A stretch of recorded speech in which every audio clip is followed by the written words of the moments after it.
आज हम एक महत्वपूर्ण ऐतिहासिक घटना पर चर्चा करेंगे। कैसे अंग्रेजों ने मुगलों को खत्म किया। मुगल साम्राज्य, जो एक समय में भारत का सबसे शक्तिशाली और समृद्ध साम्राज्य था, कैसे धीरे धीरे अंग्रेजों के हाथों समाप्त हो गया। तो आइए इस ऐतिहासिक यात्रा पर चलते हैं। मुगल साम्राज्य की स्थापना 1526 में बाबर ने पानीपत की पहली लड़ाई में इब्राहिम लोदी को हराकर की थी। बाबर के बाद हुमायूं, अकबर, जहांगीर, शाहजहां और औरंगजेब जैसे महान शासकों ने इस साम्राज्य को विस्तार और समृद्धि दी। लेकिन 17वीं शताब्दी के अंत और 18वीं शताब्दी की शुरुआत में मुगल साम्राज्य की शक्ति धीरे धीरे कम होने लगी। औरंगजेब की मृत्यु के बाद मुगल साम्राज्य में उत्तराधिकारी के लिए संघर्ष और आंतरिक कलह बढ़ने लगी। कमजोर शासकों और आंतरिक विद्रोह ने साम्राज्य को कमजोर कर दिया। इसी समय अंग्रेजों का आगमन हुआ। ईस्ट इंडिया कंपनी ने सन 1600 में व्यापारिक गतिविधियों के माध्यम से भारत में प्रवेश किया, लेकिन उनका असली उद्देश्य यहाँ शासन करना था। ईस्ट इंडिया कंपनी ने शुरुआत में मुगलों से व्यापारिक संधियां की, धीरे धीरे अपनी स्थिति मजबूत की।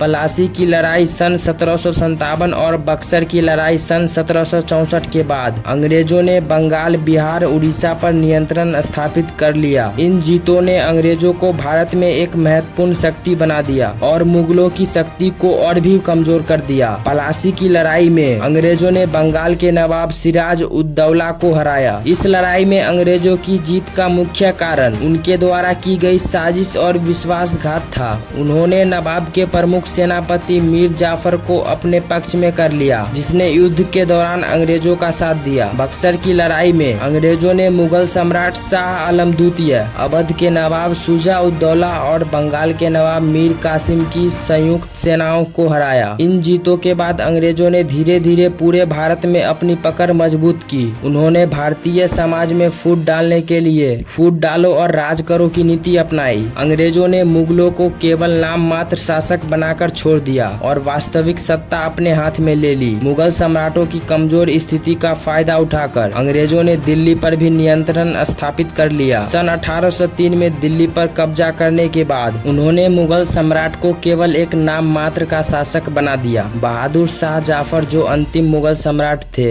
अंग्रेजों ने विद्रोह को कुचल दिया और बहादुर शाह जाफर को बंदी बना लिया। बहादुर शाह जाफर को कैद कर रंगून भेज दिया, जहां सन 1862 में उनकी मृत्यु हो गई। उनके निर्वासन के साथ ही मुगल साम्राज्य का औपचारिक अंत हो गया। अंग्रेजों ने भारत में पूर्ण सत्ता स्थापित कर ली और भारतीय उपमहाद्वीप को अपने औपनिवेशिक शासन में शामिल कर लिया। इस प्रकार अंग्रेजों ने मुगल को समाप्त कर भारत पर शासन स्थापित किया। मुगल साम्राज्य, जो एक समय में विश्व का सबसे समृद्ध और शक्तिशाली साम्राज्य था, अंग्रेजों की चालाकी, साजिशें और सैन्य शक्ति के आगे टिक नहीं सका। इस कहानी से हमें यह सीख मिलती है कि आपसी कलह और कमजोर नेतृत्व कैसे एक महान साम्राज्य को पतन की ओर ले जा सकता है। उम्मीद करता हूँ कि पुरानी बातें की ये वीडियो भी लाइक और शेयर करेंगे और चैनल पर नए हो तो सब्सक्राइब करके जाना। मिलते हैं एक और नए वीडियो में। धन्यवाद।